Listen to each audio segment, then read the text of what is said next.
We set the trend in the script. Absolutely. You are, you have been, you will be under the rule.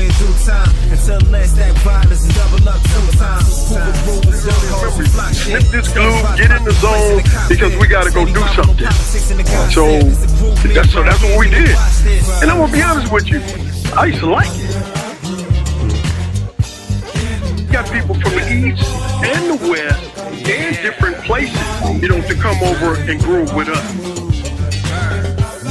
Was Hoover'Z a part of Hoover'Z? Never met a Hoover'Z. Never met. Me and you was never in my life. But A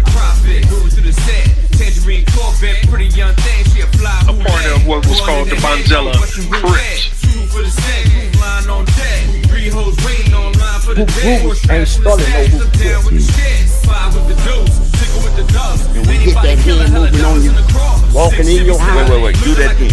Hit that hand moving on you, that messed up your whole party. You are, you have been, you will be under the group. That sanitary is not Certain protocol. like us. You know what I mean? He didn't feel what I was telling him, so therefore they kind of set me up down here. And and all praise to Allah that someone went on my behalf, and the lady came and said, "Well, he didn't assault me," and but still, no. When I went to the board, they wouldn't let me. They wouldn't give me a date because they said, "Well, Mr. Brower, you've been around too much violence." You know what I'm saying? So therefore, now you got to be come back with no 115s in related to violence. How many years? Yeah, It was like come back 5 years, about 3 years. It's like 3 years. So, I yeah, no, it's a little less though because I had already actually, you know what I'm saying, presented something, represented myself. So you did a rid of no, they didn't give me all the time because he said, that he felt that I was ready, you know what I mean? But the fact that I was associated with any type of violence, that he didn't want to let me go. It's a black dude, and I go back and see the same black dude, he let me go. Ain't that something? Yeah. I want to address something though, man. Go ahead. Because y'all didn't bring it up. In regards as dealing with Mumu, man, Allah rest his soul, man, Allah raise him in heaven, right? But the thing is, right, that brother didn't bring Mumu down to our neighborhood like that, man. He ain't the cause of him become non-Deuce Hoover. Mm-hmm. You know what I mean? Because I think if I recall, the brother was saying something about Bloodstone making him. Let's just right quick. Right. Cartoon said that Mumu wasn't this, that, or the third. You know what I mean? And it was Bloodstone who had a lot to do with whatever fame Mumu is known for. Oh no! My question was, I said, man, did Mumu start 107? Oh that was what I asked you, brother. That's something that's why I was hoping Cole would debate it. Now, a lot of people don't know. In that interview, I edited out a lot of shit he said, right? Because that ain't for everybody. Yeah, that's good. The shit he said, you know what I mean? But my understanding was that Mumu started 107. Yeah. What's your take? Well, the thing is, I'm not going to address that because I wasn't on the streets when that actually transpired. That's a question for those that particular was there. You know what I mean? And that's one thing people need to start doing. If you actually don't know, don't speak on it, man. Bottom line, we only thing I know is where they derive from. They derive from 92nd Street. Yes, sir. And then they stand on that, right? And the few dudes that I don't think that's been refuted. Yeah. No. And that's cool. But of course, things happen with that entity right there that they know. So therefore, I'm gonna respect them, brothers, man, and let them give their story. You know what I'm saying, in regards to that aspect. And I know for sure that it hopefully soon that we get cold. And that's the address you want to. That's what you want to, say before the people. Yeah, because I don't want them to think that, you know what I'm saying, that what he said about Mumu is factual, which is in fact not factual. Mhm. You know, that's What did he say? Just to remind the people. I think in regards for, you know what I'm saying, even dealing with Red, he didn't get Red his name. That came from Dopey. You know what I mean? But He said that. He did say he gave Red his name. Yeah, exactly. Yeah. But that's not factual. Mhm. You know what I mean? And then he also Cartoon. He talked about He said shit about Joe. He said shit about a few people. Yeah, you know, and the things again, man, it's no way possible that these people was here before he was there. You know what I mean? You know what I mean? You know what? I won't say they was. I can't. Let me see.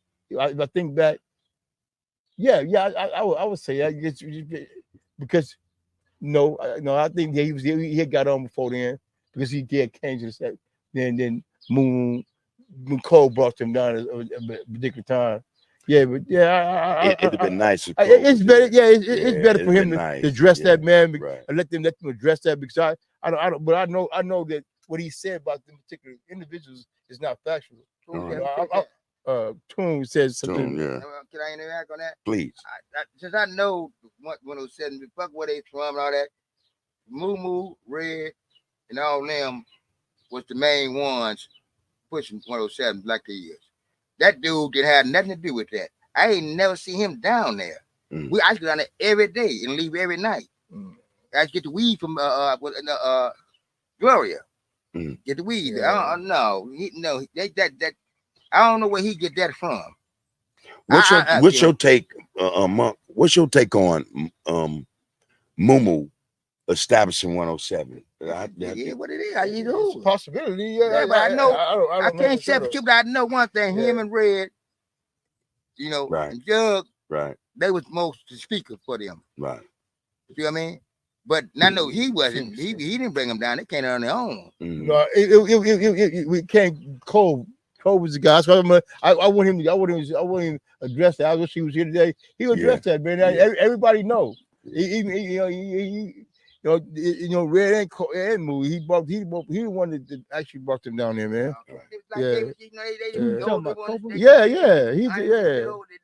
Big ones and Red was there. You know, he made the spot what it was. Everybody had their own turn. Yeah, but Cole was first, though. Because no, I'm not saying no regard for questions brought them down here. In terms of 9 Deuce and your loved ones, man. I'm gonna ask you first, and I'll ask you later on. All right. Next. Who you remember, love, and miss, man? For 9 Deuce. Lil Cole. Say it loud. We can't hear you. Lil Cole. We go to breed the bread guard together. When I found out whatever happened, how he got killed, it really messed me up because I known him so long in Bread Hall. We ran together at Bread Hall. We chased the same girl. You know what I mean? That's how tight he was. I'd go over there, him, that's why I miss him most. I mean, because we was all at Bread Hall, we always was together with each other. I mean, like who was supposed to be. Mm-hmm. So that's how we was tight. Hey. That's what I missed the most out of when I found out he got killed. And I was in prison when they got killed. When I got out, I found out from a girl that he told me. Even the homie Sherman. Yeah. I mean, I was in there when they got killed. Yeah. So any homie that passed and killed when I was in prison, that took a lot, because I've been around him a lot. Mm-hmm. I enjoyed being with him. You know? That's why I get the joy about the life we live. You mean, we still was what we was, but we loved each other. That's what kind of. And what about you? Well, if I had to say one person, it would have to be Ricky Shaw, man. It had to be Dopey, man, because I done slept in his car. I mean, we did things together, which I won't even talk about. Wasn't no character. You know what I mean? No, you know what I mean? I mean, that was one of the guys I hung out with. People probably know they didn't know, but me and him we used to hang out, bro. I mean, and then I kind of miss. Even though my own boy Reginald is alive, man, I kind of miss him. You man not being able to function the way he is. Even my cousin, man, Cecil, man, I miss Cecil. He's not functioning. I go visit him. People don't know Cecil's your cousin. Cecil Ray, right? Yeah. A lot of people don't know that, and I don't think he mentioned that today. Well, he mentioned that. Did he? That's my first time realizing that. Yeah, that's my blood cousin, man. Yeah. And Bird, that's his brother. That's my blood cousin too, man. You know what I mean? And Cecil Ray, just for prosperity.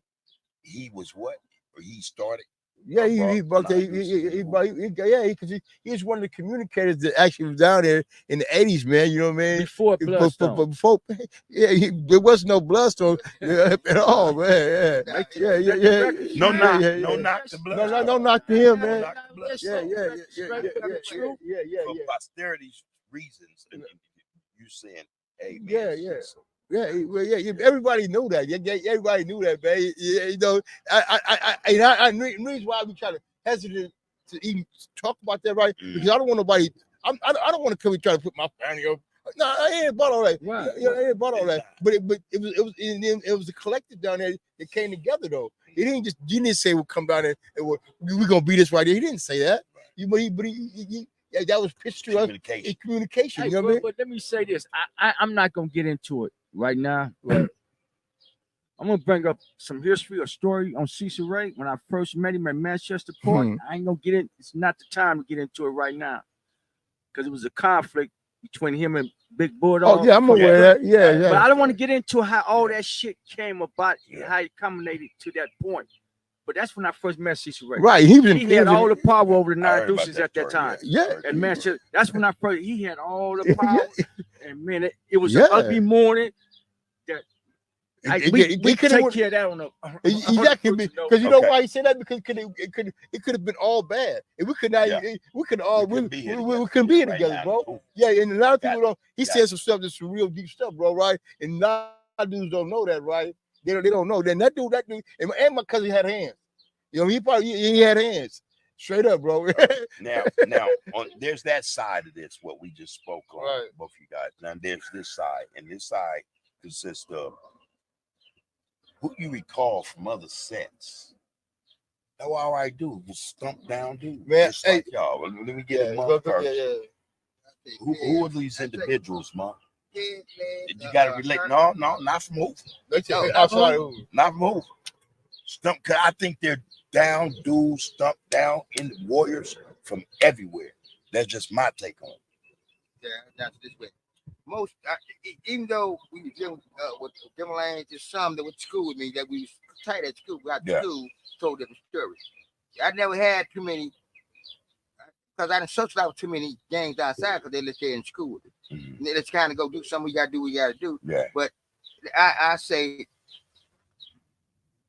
Kerry and Pierre, they was players, but they was still bloods. Mm-hmm. They were Denver Lanes. Denver Lanes. All right. So I gave them respect because I know them, and I used to say they sister got a cute ass sister. Right. So I used to fucking speaking high and every now and thing, you know what I mean? Until till we get time to do what we gotta do. Mm-hmm. I growed up now as a man. I'm gonna respect you. I don't care where you're from first. That's what I look for now. That's so right. I was taught that when I was young. Regardless of what mama used to say, regardless of what you do, respect another man like you respect yourself. That's right. Even though you enemy. Because one time my mother got robbed, and the dude that knowed her brought the purse back to her and put it in the mailbox. My mother, she could not buy that man, you know who he is. So I learned respect that way. That even though you're my enemy, I still can grow love for you as we grow as men. If we stay childish minded, I'm probably gonna be. Right. You're gonna be on shit. What about you? Yeah, well, because I was always man. I had a brother. He's from Fardu's T, but he used to be from Fort Trey. He turned Fardu's. And he was something down. Even the guys that are 50 crazy. That's my boy. He was a soldier, man. You know what I mean? I mean, literally, right? Even my boy Hummer Moncrief from the 60s. You know what I'm saying? Man. He was a stump down dude too. It's a few dudes that I can go because I was around. I was in the mix. We going forward. You know what I'm saying? Hanging out with people. You know what I mean? Right. Now, even with inside our own collective. I had the opportunity to do that. It's them dudes. Even it's quite dudes from the 50 that I like to get out, man. I used to hang out with them a lot, man, over here. You know what I mean? On Broadway, man. It was cool. I still associate with them now at times, But it was that's I would call him. A couple of dudes. And I yeah. What about you, Tia? Man, I know Name a lot give of us a few, man. These solid cats, don't- man. don't get me started. All right, I'm gonna leave you alone. You don't mess with it. Go. Hey. You know what? I want to get a shout out to my boy, man, on the rep with the cat, man. You gonna interview him in the future, man. It's my childhood friend, Conrad, my brother. A lot of people don't know. They think Joe was the closest to me. He's close to me. That's Yeah. my brother, but this is the one before I even met Hoover Joe, Reggie Robinson, man. And that boy had the sharpest hands. What was his name? Reggie Robinson. Huh? That's what he was. Reggie That's his Robinson. real Yeah, name. yeah, Reggie No, what was the Robinson. street name? Did he have one? Man, He ain't have was one. a crib, but he fell in love with a home queen on 73rd between Hoover and Vermont. And she basically took him away from him when he fell in love, had kids with her. He know what I'm talking about. People know what I'm talking about. Her name was Tammy Jackson. She's one of the finest females in Bethune Junior High School. With her. I hooked him up with her because he wasn't gonna fuck with me because she knew I was a gay. She didn't want to try to fuck with nobody. But anyways, it's my boy Reggie Robinson, man. Yeah. And you got the interview. You love that guy. You remember that guy. Man, before Hoover Joe, man, he called me every day, every other day right now, man. Nigga had the most razor sharpest hands from elementary, junior high school, and high school. Nobody could fuck with him. Not even me. We never got into it. I wasn't trying to get into it. That nigga was too quick for me. But anyway, that's what it is, man. Yeah. But I know a lot of damn motherfuckers. Not That's just right. Crips, not just That's Hoovers, right. Bloods. Yeah, oh Crips yeah, is them exactly. motherfuckers Yeah, from the Bay Area, That's know, right. Frisco, Yeah. man. It's thousands of them. yeah. And I don't want to name them because I'm gonna leave some other ones out. I'm gonna leave Yeah, them yeah, ones true. out. That is Love, true, love. man. That is, that makes sense. I just, a couple of years come to my mind. I kind of liked them them brothers, man. They was pretty cool. Well, But yeah, I could say for me, man, I'm starting to meet dudes, right, you know, I've never known, right. and it's an experience. I appreciate it. I appreciate meeting these brothers from all over, Yeah, we don't. from all over, Yeah. from Main Street, from 60s, from 9-0, from Folk Trey Gangsters, you know what I'm saying, Harlem's, you know what I'm saying, Raymond, you know what I mean? I meet more dudes now, and I'm more receptive to the conversation, the communication now than I ever was, I ever have been. You know what I'm saying? That's some trip. Well, yeah, shit to me. that's your growth and your development. That's my growth. You know what I mean? Let me. I don't know. Time. Go I ahead. want to speak to something, right? That in regards for just this podcast and for his brothers coming on here and staying connected and trying to, in their own way, to give back, right?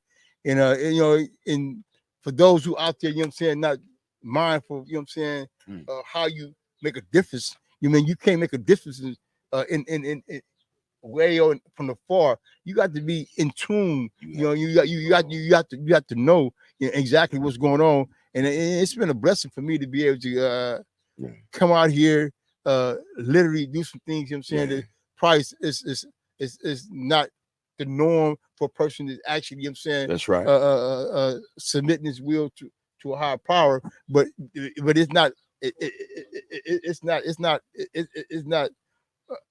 something, you know what I'm saying, that I believe is going to get me to hell. You know what I mean? Me connecting with individuals that I where I came from, you know, and people need to know that, man, you know, and so they can stop whispering, because when people whispering, you know what I mean, about this and that, about, oh man, such, that's not whispering, man. Get involved, you know, and don't be afraid, man. You know, what kills me is that when we was inside and incarcerated, individuals want to stay connected, right? Then you come out here, now you want to separate, disconnect. No, it's still work to be done. Yeah. And the only way you're going to be able to get the work done is you got to stay connected in order to be able to, you know what I'm saying, to communicate with those, you know what I'm saying, it's still having problems, right? That's right. You know, and I want to also say that we have to remember, man, that our thoughts become our words. Yes, sir. Our words become our feelings. Okay. Our feelings become our actions. Our right. actions become our habit. Ultimately, our habits become our lifestyle. And whatever lifestyle that we have, it's going to literally determine our fate or our destiny. Right? All so right. I have to say that, man, because that's giving something as a reminder to myself first. Right. And those, you know what I'm saying, can profit from it, cool. But that's important to say that, right? Yeah. And I also want to expound on those who are struggling with trying to be able to literally find themselves out of a situation that that they know is self-destructive, that they know is not gonna be conducive to their growth and development. And a lot of times that we know, and we not a lot of times we know, but we know that there's a perception that we have that's it's not sufficient for our growth and development. But it can be changed. And like I told you before, there's 5 components of changing your perception. What are they? And number 1 is you have to change your identity. And number 2, you have to change how you represent yourself. And number 3, you have to change your positioning, the people you position with. And number 4, you have to change your mentality. And number 5, your behavior. And that's very important, man. Yeah. And coming from us, we have to. I want to make sure that that we put that out there. Okay, that we put that out there and let people know that that we're offering, or we are dismissing something to be able, for individuals to want to change their life to do that, man. I want to jump in there and say,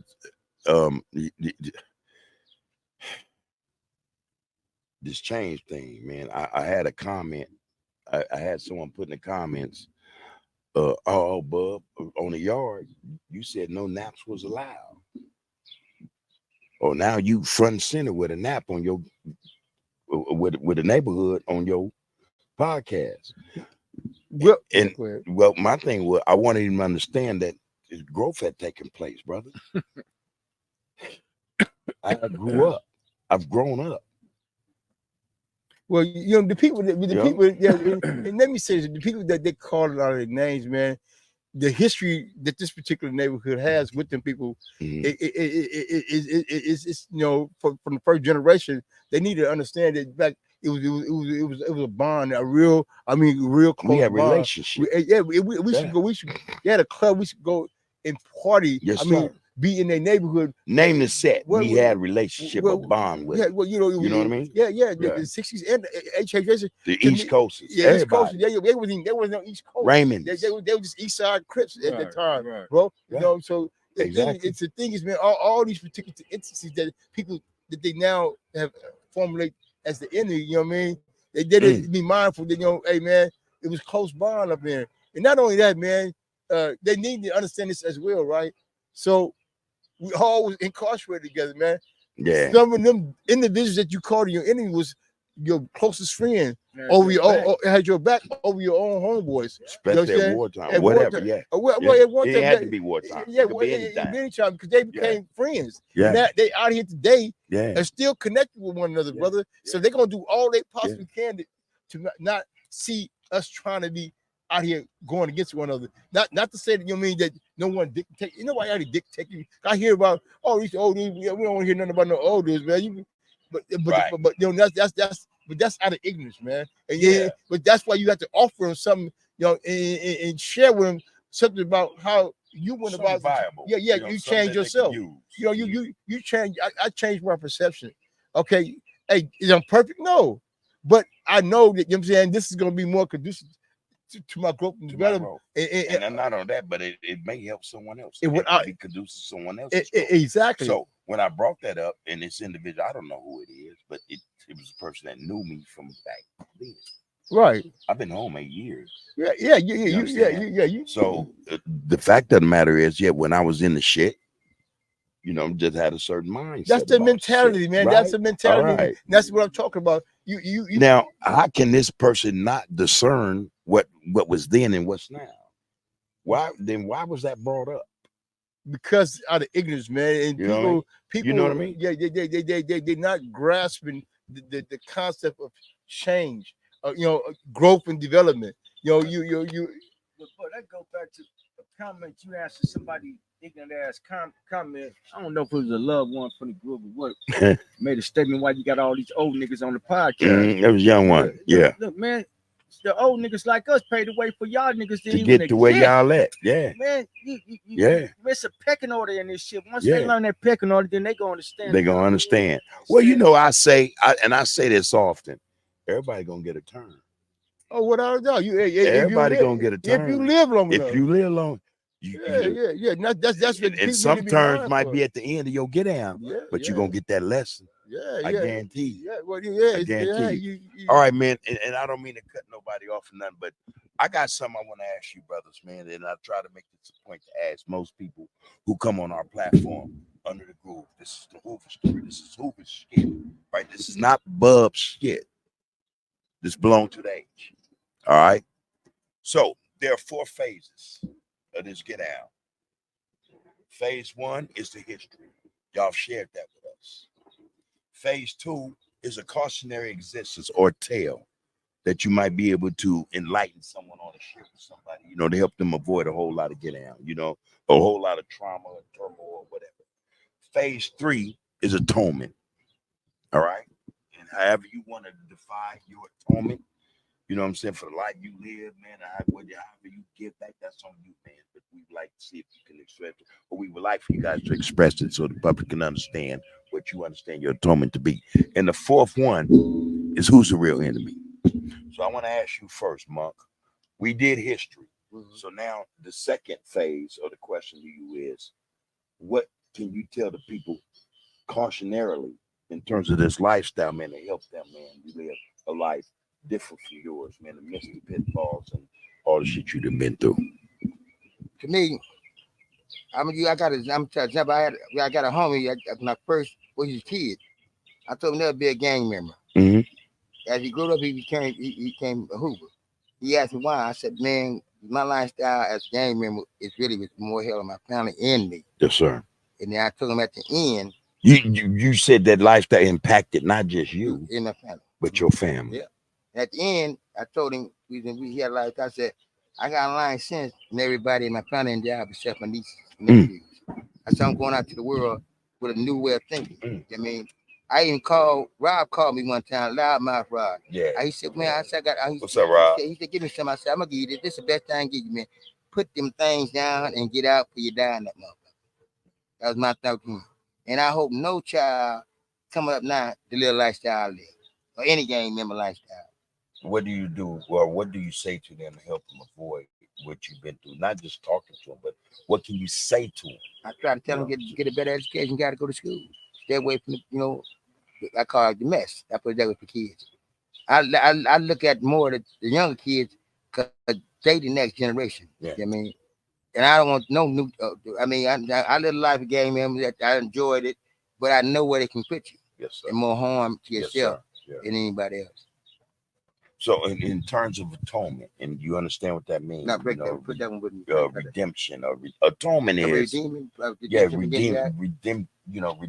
You're trying to redeem yourself after all the shit we didn't put in society that's negative or that's toxic or whatever. What have you done? Or what can you say or speak to that you've done to try to make up for a lot of wrong you put out there? Well, you want them not redeeming myself to get my kids back from Danville, Illinois. They were all kids. They were young. So that's for me. And then I got to finish going to see the West ones in heaven. So that's what I want. That's your atonement. Yes, sir. All right. They give me strength. I got it on my back. Y'all live in heaven, but the spirits live in me. All right.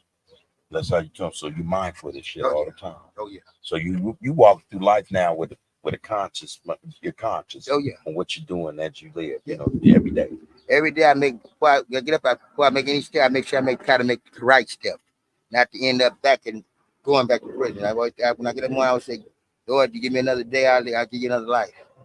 How do you deal with people now? I talk to them like men. I mean, if you've been in prison longer than most of us in here, you got to learn how to understand and sit and listen to some people, even when they argue. And I get on your answer. They say when a person argues, just listen. Then catching they don't explain yourself to them. All right, OG. Yeah, oh yeah. All right. Who's the real enemy? Myself. Why? Why? Because I ain't making them bad decisions. I don't want to make them bad decisions no more. For anything wrong, you mean? I fight for my nieces and nephews to stay free, so I got to make good decisions. Try to learn. When you argue with people, let them just say, let them calm and then explain your point to them. But what makes you your own enemy? What's going on? What makes you your own? Why would you identify yourself as being the real enemy? Well, every now and then I might take a nip that might bring, you know, I mean, that might be it. Every now and then, I think every now and then I take me a nip, you know, and what you act out a little bit. I kick myself, and I go sit down and go back and apologize the next day or the same day. You know what I mean? That make you more enemy. Sometimes you can cut that down. And so if there's such a thing with you, how can you correct that? You know, that mindset, or you know, that mindset of you being your own enemy. You know, how can you make that not the case? What needs to be done? What I be doing? I can write a lot of book work from prison, so I go back to my steps. I do that every day. I always pick one step to say, keep the anger out of me, keep the enemy out of myself. So that's what I do. Then I listen to church music. I go to the Lord. When I was over there, yesterday on 74, I cut up thing. Everybody got quiet. I said, I made a promise to my mother when she passed. I'm going back to where I get baptized at on 52nd and Broadway. All right. I mean, that's helped me there. My anger is really getting real small, and it ain't anger at people. It's anger at certain people. You mean it's not in general, not everybody. Not everybody. Yeah. Yes, certain people. You mean, and it's like the one I be angry at. You know, she's my niece. Yeah, you mean. So I'm trying to make it. Yeah, that's my anger more her. So I don't go see her. You know what I mean? That's the only anger I have when I got to go see her all the time. You mean? But I go see her and give her, you know, when I got something, give her some. Give her that love. Yes, sir. Yeah, because she's my older daughter, last daughter. All right. Thank y'all. I enjoyed myself on this podcast. Man, I enjoyed having you here, Roll G. I'm gonna tell you the truth. Oh man, you gave us a little bit of history. You didn't give me a whole lot, but that's fine. You know what I'm saying? You got it like that. Can you speak to anything cautionary in terms of existing as men now? You know, so a tale that help men to exist. What's cautionary tale? Well, I kind of like already expounded on it truthfully when I was telling you about going as far as really is our behavior, man. It's our behavior and how we moving out here, man, and being able to identify when you are being misled or given some things is not in accordance with what's right. It's just going to really assist you and be beneficial to you in your life as an adult, as a teenager, you know, in society, man. And again, I have to always remind myself that you know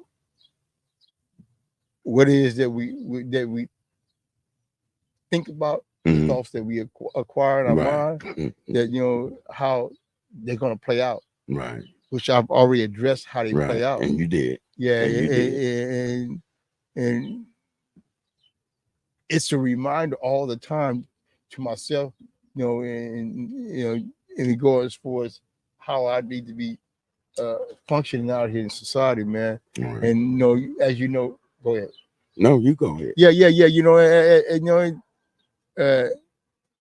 you know, we always talk about the devil. The devil run rapid. He's like he's in your bloodstream. You know what I mean? You know, he be whispering and carrying on. And you know, never stop. He never stops, man. He'll take a break. And that's the thing that we have to be cautious of. We have to be cautious of the devil trying to move you in a direction that you're saying is not going to be able to allow you to receive the growth and development that you need in order to succeed in society. And let me interject, man. That's the first time that's been expressed like that in terms of cautionary existence of tales, how to, you know, help people understand how to what. That's the first time that's been expressed like that on the show. And I think that's deep, you know. So I just had to say that. Yeah. Now, when we talk about atonement, and I think you understand better than most what that is, how do you speak to that? Well, atonement for you. Okay, well, this is my closing argument, my board hearing. I said, they actually, you know, I explained it. I said, well, I mean, I kind of choked up a little bit. Let me think about it. A lot of people don't understand that's an experience without doubt. Most can fathom to have to go through, man, with these people about your life. Right, man. You understand? A lot of people don't get that, man. Yeah, I told them people. This is what I told them in the closing argument. I say I remain firmly determined to achieve a higher pinnacle of thought, of life, of justice, making a living amends, and be a law-abiding citizen. So with that, I always find myself making a living amends. Being on this podcast, I'm making a living amends. Thank you, sir. I'm making a living amends because the fact is that people where I come from and people just like the people I come from with the same mentality and behavior, needs someone to remind them as they remind themselves in order to make a difference in society, man. Nobody should have to be perfect, but at least an individual can take the initiative. So I give back. I give back, man. I'm gonna share one personal thing that I did. I was in a relationship with a girl, right? So I don't have no kids, but I was always taught if you go in a relationship with a woman have kids, then that means that you have to be, as a man, you have to fulfill them your children. Exactly, right? So I was in two relationships where I experienced that, right? So one of the young ladies actually sent me a text, man, on Father's Day, bro. Expressing her thoughts in regards for how I treated her kids, man. I responded to it, but it's so deep, bro, right? I'm still pondering on it, but I had a child development course that prepared me for this, though. A sister, man, question she hit you with. Exactly, you know what I mean?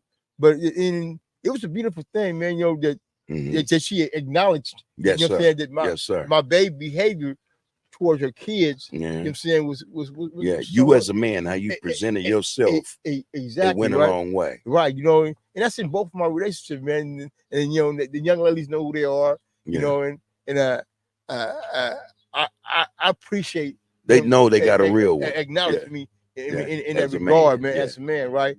And that's my shout out to them.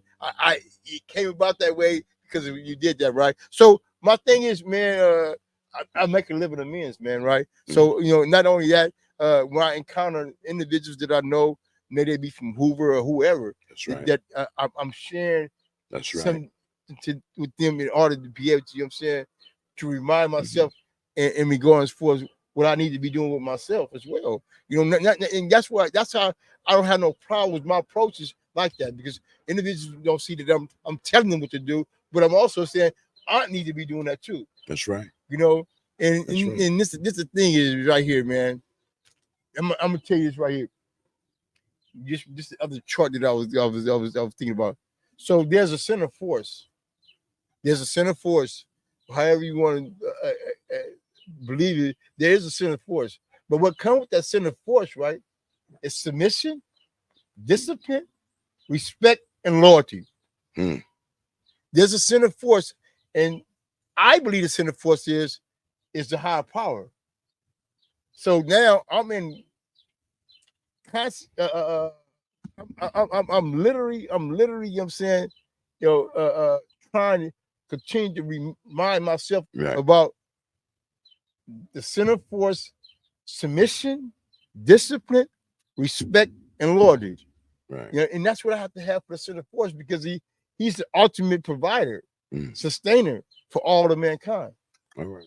You know what I mean? So that's just something your atonement is extensive, not appropriate word, but it's in depth. It's you know what I mean, there's a depth to it, you know what I mean, in terms of how you look at how you atone and why you atone.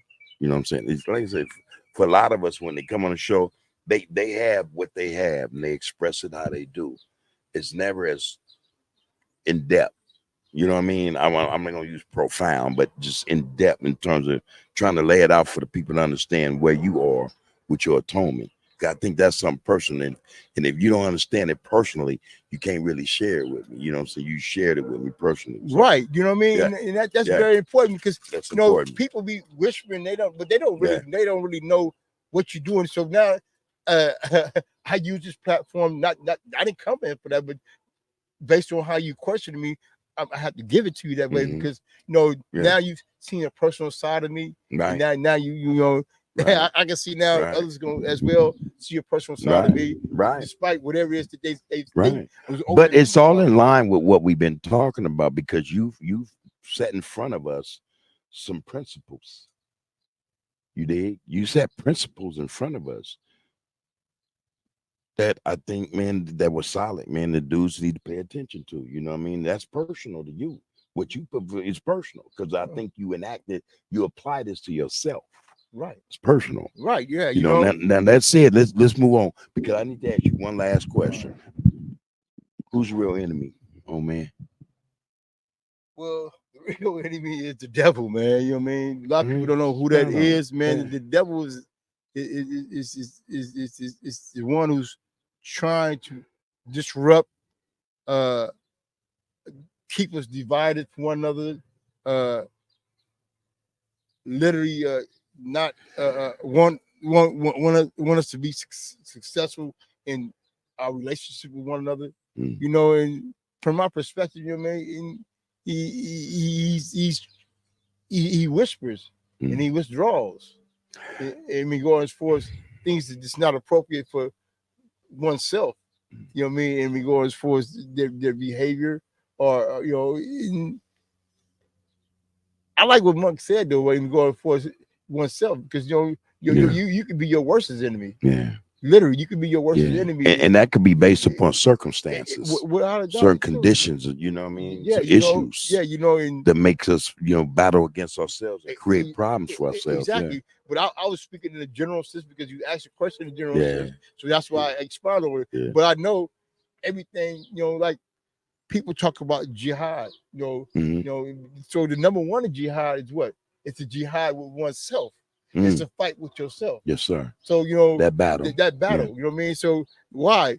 Just like your brother said. So that's why I kind of I can agree with him when he said enemy is within. And because that's where the devil is. He's so whispering true, though, to you within. So therefore, if you fight and make him submit, you mean then you probably possibly could make a difference with other people. Got you. You know what I mean? You know, and with those who you can actually agree with that concept. All right. You know what I mean? You know, but everybody has their own understanding and so on and so forth. So But, look, I don't mean to cut you off, man. I know we short on time. I want to say, man, Monk, it's an honor. You know what I'm saying? Sit here with you, man, and you grace our platform. You know what I'm saying? With your history and your experiences, man. It's all positive. You know, it's all positive. We appreciate your presence, man. Real talk. Oh, man, Nasir, you already know. I love and respect you, brother. I love and respect you, brother. Right. You know what I'm saying? You brought a lot to my life. Yeah, well, yeah, you understand? I understand. Real real spit. Yeah. You brought a lot to my life, man. Yeah. I appreciate you like I do a lot of brothers who's done that. Right. You know what I mean? I always want to know. I appreciate them. I appreciate you. All right, you know brother. What I mean? Love, straight up, man. Straight up. I appreciate TS, you already know what it is. This is our new co-host. You know, he gonna be on the Get Down. You know what I'm saying? And we gonna refine. You know, like me, we refine things. You know what I'm saying? We create, we evolve, and we adapt and adjust. That's what we do. Hey, man, I've had two originals here, man, from the dirt. You know, and not in the negative sense when I say the dirt, but they from the dirt. You know, speaking on this Hoover history, man, from 92nd Street, man. We appreciate them, man. We love their presence, like I said. Hey, man, check them out, man. And if you got the comments, y'all know what to do, man. Go in there, man, and speak on it. I want to send a couple of shots out. You want to send a shout out right quick? I don't know. Right. You want to send a shout out too? No? TS, what you got? You're a co-host now. You can go after me. You know what I'm saying? You can go before me. It don't make me no difference. I mean, we're going to get it in. Hey, man, listen. Kilowatt, go without saying. Love and respect. Crazo Raymond, love and respect. Lil Spike, love and respect. A-Trey Gangster, Crazo from Raymond. My new guy, man, you know, I'm building a relationship in the bond with this brother, man. His name is Sinbad from 4-Trey Gangsters off the east side. This dude's solid dude, man. I love and respect him, man. You know, I just met him with the band. You know, he comes off as I know solid dudes. You know what I mean? I learned from solid dudes. It's a solid cat. Love and respect. Mids, what's happening? Love and respect. 90 NAC. C-Rap. I ain't forgot you, brother. Love and respect. NAC. Listen, man. This is how you label this, man? What we're doing, man, it really is a joint effort. We own Under the Groove, the Hoover story, but listen, we're working behind the scenes with individuals, man. You know what I mean? So it's a joint effort, man, to get to where we need to be as a people. You know, I've said it from jump. We're here to change the dynamic, man. You know, we're here to change the dynamic. So by doing that, man, we're not engrossed or we're not involved in no BS. All right. If it's BS, leave us out of it, because we ain't gonna bring you in it. You dig? That's how we getting down, man. Respect us. You know what I'm saying? Because we're gonna respect you, man. Anything less than that, come on now. You know, let's let it do what it do, man. You know, wake up, people.